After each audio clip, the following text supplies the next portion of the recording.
በዛሬው ዕለት እንግዲህ ወደ እናንተ የምናደርሰው የትምህርት ክፍል ኒውራል ቲዩብ ዲፌክት ወይም ደግሞ የአከርካሪ አጥንትና የራስ ቅል ክፍተት እንዲሁም የራስ ቅል አለመፈጠር ሲሆን የአንጎል የአከርካሪ አጥንትና የህብለ ሰረሰር ክፍል በከባድ ሁኔታ አለመፈጠር ችግር ነው ማለት ነው።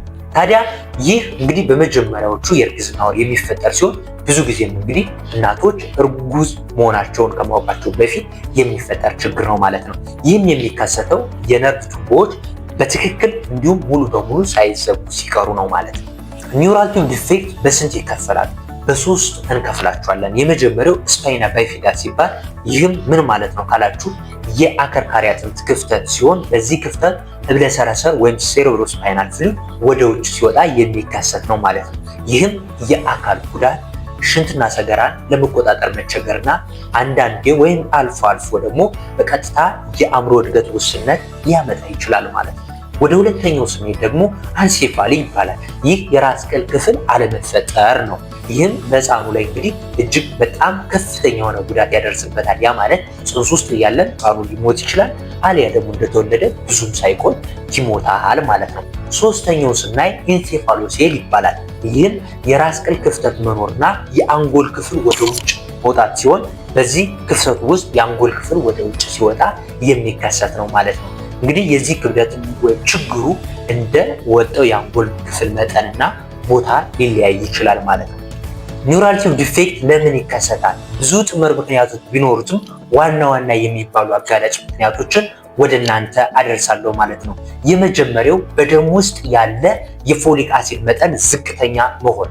ሁለተኛው ደግሞ በኒውራል ቲዩብ ዲፌክት የተጠቃ የቅርብ ቤተሰብ ካለ። ሶስተኛው ደግሞ በእርግዝና ወቅት ቁጥጥር ያልተደረገለት የስኳር በሽታና ከመጠን በላይ ውፍረት ካለ። አራተኛው አንቲሲዘር ሜዲኬሽን የምትጠቀም ከሆነ ወይም ደግሞ ጸረ የሚጥል መድኃኒት የምትጠቀም ከሆነ። አምስተኛው ደግሞ በእርግዝና ወቅት በተለይ የመጀመሪያዎቹ እርግዝና ወራት በዚህ ሰዓት ደግሞ ለከፍተኛ ሙቀት መጋለጥ፣ ለትኩሳት እንዲሁም ደግሞ ለሙቅ ገንዳ ላይ እና ሳውና ባዝ ላይ እንደዚህ አይነት ነገሮች ላይ የሚያጋልጥ ቦታ መቀመጥ እንዲሁም መጠቀም። በስድስተኛው ፕሪኮንሴፕሽን ኬር እና አንቲናታል ኬር አለማድረግ። ምን ማለት ነው ካላችሁ ቅድመ እርግዝናና ቅድመ ወሊድ ክትትል አለማድረግ ነው። ኒውራል ቲዩብ ዲፌክት በእርግዝና ወቅት መኖሩን እንዴት ማወቅ ይቻላል ካላችሁ እንግዲህ አንቲናታል ኬር ወይም ደግሞ ቅድመ ወሊድ ክትትል በማድረግ ሲሆን በሶስት መንገዶች ማወቅ ይቻላል። የመጀመሪያው የደም ምርመራ ሲሆን ከ18 እስከ 18 ሳምንት ባለው ውስጥ ነው ማለት ነው እርግዝናው በተፈጠረ። በዛ ውስጥ እንግዲህ ምን ይደረጋል? የደም ምርመራ ይደረጋል። ሴረም አልፋ ፌቶ ፕሮቲን የሚባል ምርመራ ይደረግና ይህ ፕሮቲን እንግዲህ መኖር አለመኖሩን ያሳየናል ማለት ነው። የዚህ የአልፋ ፌቶ ፕሮቲን መጠን እጅግ ከፍ ካለ የአከርካሪ አጥንትና የነርቭ ቱቦ ችግር እንዳለ ያሳያል ማለት ነው።